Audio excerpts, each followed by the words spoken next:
ఈరోజు మన అతిథి. ఆయన గురించి చెప్పాలంటే ఒకప్పుడు ఆయన మత్తు డాక్టర్. ప్రతి సర్జరీలు కూడా వారి యొక్క ముద్ర లేకోకుండా ఆపరేషన్లు అంటూ జరగవన్నమాట. అయితే అనస్థీషియాలో కూడా ఆయనకు చాలా పేరుంది. అయితే అంత ప్రావీణ్యత సాధించిన ఆయన ఎందుకో మోకాల శస్త్రచికిత్సపై ఒక అధ్యయనం చేసి శస్త్రచికిత్స లేకోకుండా ప్లాస్మా థెరపీ ద్వారా ఎటువంటి కుట్లు చిన్న కాటు లేకోకుండా చిన్న ఇంజెక్షన్తోనే మోకాళ్ళ నొప్పులకు చెక్ పెట్టాలనే ఉద్దేశంతో ఇటువైపు మళ్ళారు. ఆయన కదిలించిన అంశం ఏంటి, అసలు ఆయన లక్ష్యం ఏంటి? ఆయనే హైదరాబాద్ చెందిన Epione pain clinic pain specialist doctor Sudheer Dhara garu ప్రస్తుతం మనతో ఉన్నారు. సార్ నమస్కారం. చెప్పినట్టు కూడా మద్యం ఆపలేరు సార్, మద్యం తాగుతారు, మోతాదు తగ్గిస్తారు. ఫుడ్ ఎలాంటి ఫుడ్ తీసుకోవాలి? రోజు ఫుడ్ కొంతమంది చికెన్ మటన్ ఏది పడితే అది పెట్టి ఒక పెగ్గెత్తడము ముక్కలు కొరకడం ఉంటుంది అనమాట. ఎలాంటి ఫుడ్ తీసుకోవాలి? అది కరెక్ట్ అంటారు నాన్ వెజ్ తీసుకోవడం ఫుడ్ లిక్కర్ ఫుడ్? నేను చదివిన మెడిసిన్ పీరియడ్ అంతా ప్లస్ ఆల్సో నేను చిన్నప్పటి నుంచి నేను అబ్జర్వ్ చేసింది ఏంటంటే ఫుడ్ అన్నది మన బాడీలో ఒక ఫ్యూయల్ లాంటిది. మీది పెట్రోల్ బాడీ అనుకోండి, పెట్రోల్ వేస్తేనే మీ బాడీ నడుస్తుంది. నాది డీజిల్ బాడీ, డీజిల్ వేస్తే నడుస్తుంది. అదేవిధంగా చిన్నప్పటి నుంచి మీ బాడీ, మీ గట్, మీ మీ అన్ని పార్ట్స్, టిష్యూస్ అన్నీ కూడా ఒక ఫుడ్కి అలవాటు పడి ఉంటాయి. పొద్దున్న టిఫిన్ తిన్నాం అనుకో, ఇడ్లీ, పూరి, ఉప్మా, దోశ. లంచ్కి అన్నము, చపాతీ, కూరలు, నాన్ వెజ్ తినేవాళ్ళు నాన్ వెజ్, నైట్కి చపాతీకి పద్ధతి. ఈ ఫుడ్ని చేంజ్ చేయడం వల్ల ప్రతి ఒక్కరు కూడా గట్ రిలేటెడ్ ప్రాబ్లమ్స్లో ల్యాండ్ అవుతారు. అందరూ ఏమనుకుంటారంటే ఆర్గానిక్ ఫుడ్ ఇప్పుడు ఎక్కువైపోయింది, స్ప్రౌట్స్ ఇప్పుడు ఎక్కువైపోయినాయి, ఎక్కడ ఏదో హార్ట్ ప్రొటెక్టివ్ ఆయిల్స్, తర్వాత కీటో డైట్. అంటే చిన్నప్పటి నుంచి మన బాడీ ఏదైతే అలవాటు అయిందో ఏ ఫుడ్కి అది చేంజ్ చేయడంతో ఈ బ్యాలెన్స్ మొత్తం తప్పిపోతుంది. అంటే గట్ మొత్తము కంప్లీట్ కన్ఫ్యూజన్కి పోతుంది. సో టిష్యూ మెటబాలిజము లేదంటే టిష్యూస్ ఫుడ్కి రియాక్ట్ అయ్యే విధానం మొత్తం కూడా కొలాప్స్ అయిపోతుంది. దాంతో లేనిపోని జబ్బులు వస్తాయి. ఇవన్నీ కూడాను ఇవి నేను చెప్పినట్టు వే ప్రోటీన్స్ అంటారు, మిల్క్ షేక్స్ అంటున్నారు, ఓకే, ఈ శిలాజీత్ అనేది ఒకటి వచ్చింది కొత్తగా, అది. ఇవన్నీ కూడాను ఆ కంపెనీ వాడు మోసం చేసి వీళ్ళందరినీ కూడాను కమర్షియల్గా వాడుకుంటున్నారు తప్పితే ఈ ఫుడ్స్ అన్నీ కూడాను మీ బాడీకి చాలా చాలా చాలా నష్టం కలుగజేసేవి. నేను ఒకటే చెప్తాను, సింపుల్ ప్రిన్సిపల్. చిన్నప్పటి నుంచి మీ అమ్మా నాన్న ఏ ఫుడ్ పెట్టారో అదే ఫుడ్తో మీరు కడశ్వాస వరకు ఉండండి. ఎందుకంటే లేనిపోనివి తినడం వల్ల లేనిపోని జబ్బులు తప్పకుండా వస్తాయి. ఇవి ప్రూవ్ అనివి. ఏ మెడికల్ బుక్లో కూడా నేను చెప్పిన ఈ వే ప్రోటీన్లు కానీ, మిల్క్ షేకులు కానీ, స్ప్రౌట్స్ కానీ, ఇవి తినాలని, గ్రీన్ టీలు కానీ, బ్లూ టీలు కానీ ఎక్కడా రాసి లేవు. మెడికల్ బుక్లో రాయని బుక్స్, న్యూట్రిషన్ బుక్స్లో రాయని ఫుడ్స్ ఎవ్వరూ తినకూడదు. గ్రీన్ టీ తాగడం వల్ల మన బాడీలో మెటబాలిజం బాగుంటుంది అది అంటారు కదా. గ్రీన్ టీలో ఏమంటారంటే అంటే వీళ్ళు ఈ కమర్షియల్ యాక్టివిటీస్ చేసే ఇండస్ట్రియలిస్టులు కూడా చాలా తెలివైన వాళ్ళు. ఆ గ్రీన్ టీ తాగితే ఏమంటారంటే యాంటీ ఆక్సిడెంట్స్ ఉంటాయి.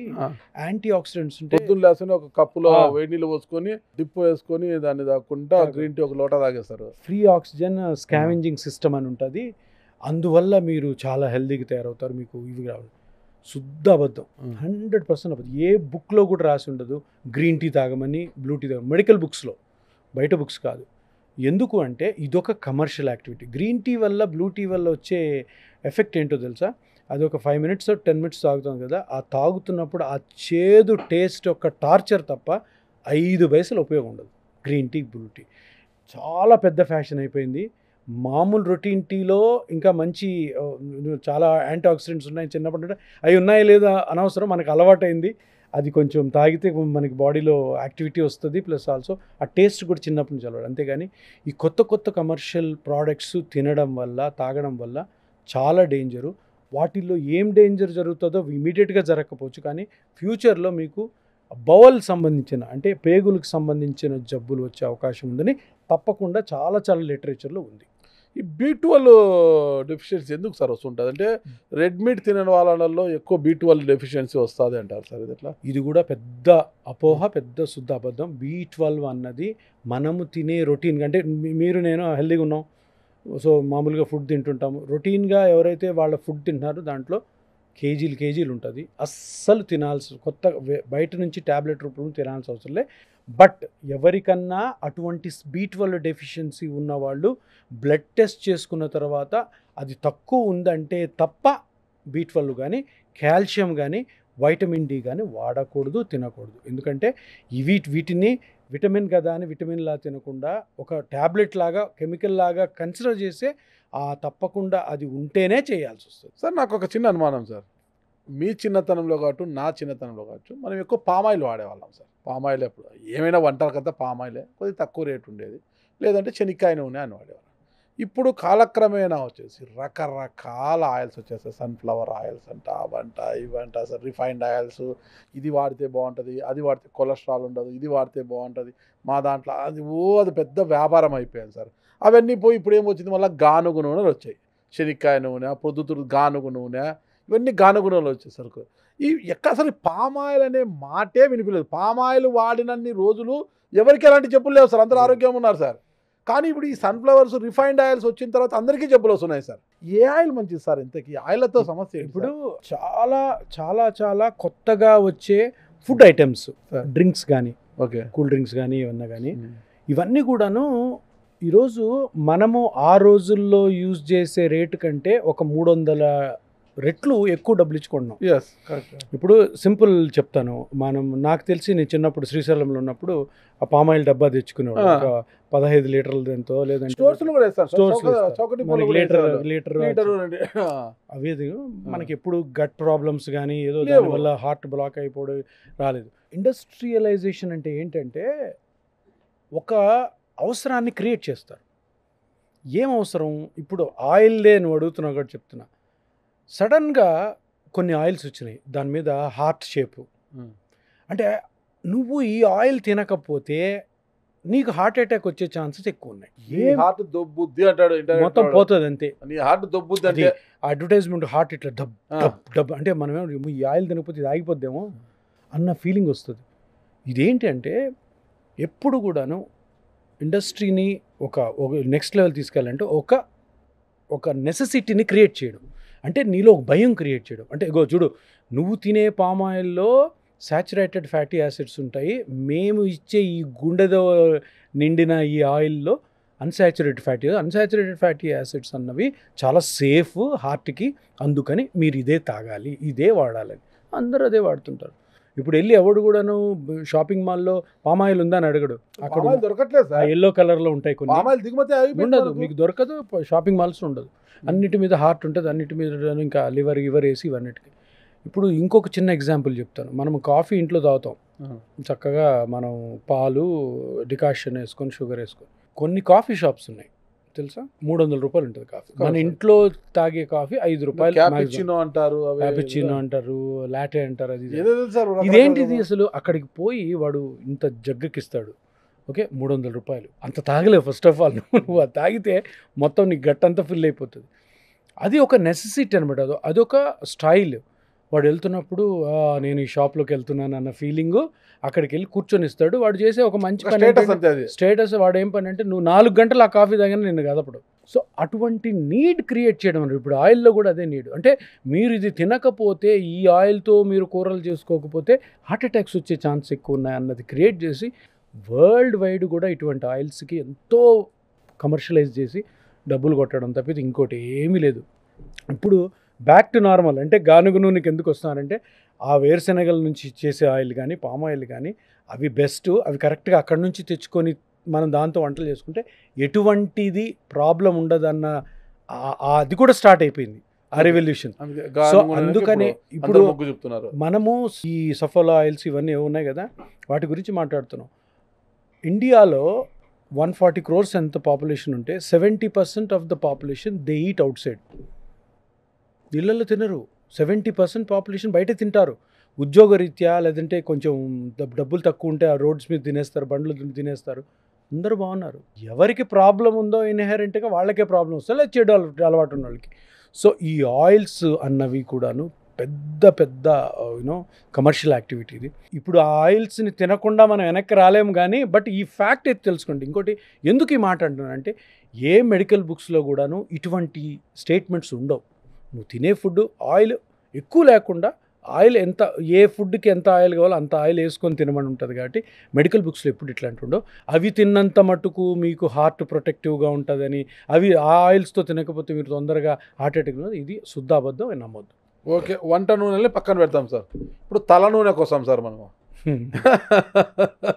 మా ఆయిల్ వాడితే మీ జుట్టు ఏపుగా బారుగా పెరుగుతుంది, జుట్టు నిగనిగలాడుతుంది, జుట్టు ఒత్తుగా వస్తుంది, జుట్టు రాలడం తగ్గిపోతుంది, మోకాల కింది వరకు మీ జుట్టు రావాలి అంటే మా ఆయిల్ వాడండి. రకరకాలు వచ్చినాయి సార్. ఇప్పుడు ఎక్కడ జుట్టు ఒక పెద్ద వ్యాపారం అయింది. ఏంటి సార్ అసలుకి జుట్టు పెరగాలంటే, జుట్టు ఒత్తుగా బాగా బారుగా పెరగాలంటే ఏం చేయాలి? జుట్టు నల్లగా నిగనిగలాలంటే ఏం చేయాలి? ఈ వ్యాపారాలు చేసే ఆయిల్స్ వాడితే తగ్గుతుందా? మీరే అన్నారు అది కమర్షియల్ యాక్టివిటీని. మీరు నమ్ముతారా ఆయిల్ వాడితే జుట్టు పెరిగిపోద్దని? అట్లయితే చూసారా? అట్లయితే వాడతాను సార్, యాంకర్గా ఇంకా 2 రోజులు నువ్వు వాడు, జరగదు అంతా కూడాను. అంటే జుట్టు పెరగాలని ప్రతి ఒక్క మనిషికి ఉంటుంది. ఇప్పుడు టీవీలో చూపిస్తారు కదా సార్, జుట్టు ఇట్లా వేసేసరికి ఇట్లా. మగవాళ్ళు కూడా ఇప్పుడు చూపించారు, మగవాళ్ళు కూడా జుట్టు కింద చూపిస్తున్నారు. అది వేసుకోగానే ఇంత పెరిగిపోతుంది. జుట్టే అలాగే ఏదన్నా ఆయిల్తో పెరిగే ఉంటే ఇన్ని స్పాలు ఉండేవి కాదు, ఇన్ని హెయిర్ ట్రాన్స్ప్లాంట్ జరగవు, ఇన్ని పిఆర్పీలు కూడా చేస్తారు జుట్టుకి, అవి ఏం జరగవు. ప్రతిదీ కూడాను ఒక ఫాల్స్ బిలీఫ్. ఎందుకంటే ప్రతి ఒక్కరికి జుట్టు పెరగాలంటే, నాకు ఇప్పుడు మీరు అన్నట్టు ఏదైనా ఆయిల్ ఉందనుకోండి, అటువంటి ఆయిల్ ఇస్తే నాకు బట్టతలు ఉంది కాబట్టి ఇమీడియట్గా జుట్టు వస్తే సూపర్ తయారవుతానన్న ఆశతోనే అది కొనాలని ప్రయత్నం చేస్తారు. అందరికి తెలుసు అది పెరగదని, అందరికీ తెలుసు, ఆడతారు చాలామంది, వాడిని తిట్టుకుంటారు, లేదంటే లేదులే మన జెనెటిక్ ఇది ఇంకా రాదులే అనుకుంటారు. తప్పితే అంటే ఆయిల్కి కానీ ఫుడ్కి కానీ ఏ క్రీమ్స్కైనా కూడాను సైంటిఫిక్ ఎవిడెన్స్ ఉండాలి. సైంటిఫిక్ ఎవిడెన్స్ లేని వాటికే ఇప్పుడు ఎక్కువ గిరాకీ ఉంది. ఫేర్ అండ్ లవ్లీ వాడితే తెల్లగా అవుతారని నేను పుట్టక ముందు నుంచి అంటున్నారు. ఇప్పటికి కూడా నెంబర్ 1 క్రీమ్ అది. ఓడి తెల్లగాడు. కొన్ని లక్షల కోట్లు ఫేర్ అండ్ లవ్లీ వాడు సంపాదించాడు, హిందుస్థాన్ లీవర్ కంపెనీ అనుకుంటా. కొన్ని నేను పుట్టక ముందు నుంచి ఉంది ఫేర్ అండ్ లవ్లీ.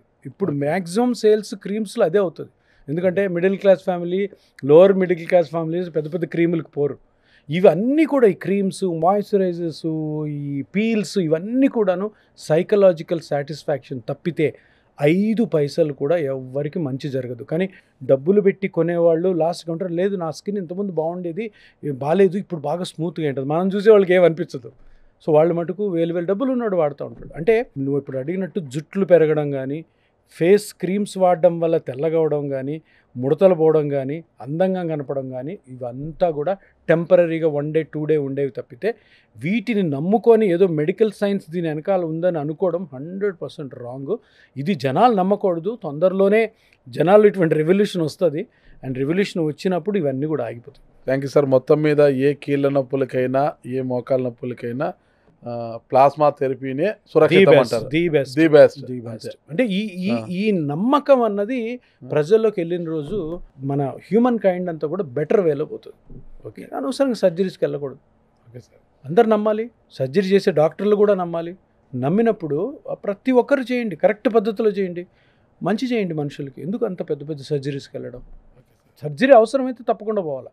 సర్జరీ అవసరం లేనప్పుడు కూడా అందరినీ సర్జరీకి తీసుకెళ్ళడం, అది నమ్మడం ప్రజలు అన్నది తప్పు. దాని నుంచి బయటపడాలన్నదే ఈ ప్లాస్మా థెరపీ యొక్క ముఖ్య ఉద్దేశం.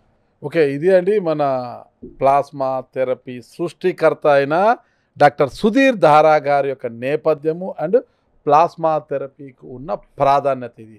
మరి చూద్దాం ఎంతవరకు మోకాల చిప్పలు అరిగిపోయి నొప్పులతో బాధపడుతున్న వారు శస్త్రచికిత్సలకు వెళ్లకుండా ప్లాస్మా థెరపీ వైపు ఎంతమంది మొగ్గు చూపుతారనేది కూడా మనం వేచి చూద్దాం. Thank you sir. నమస్తే. సార్.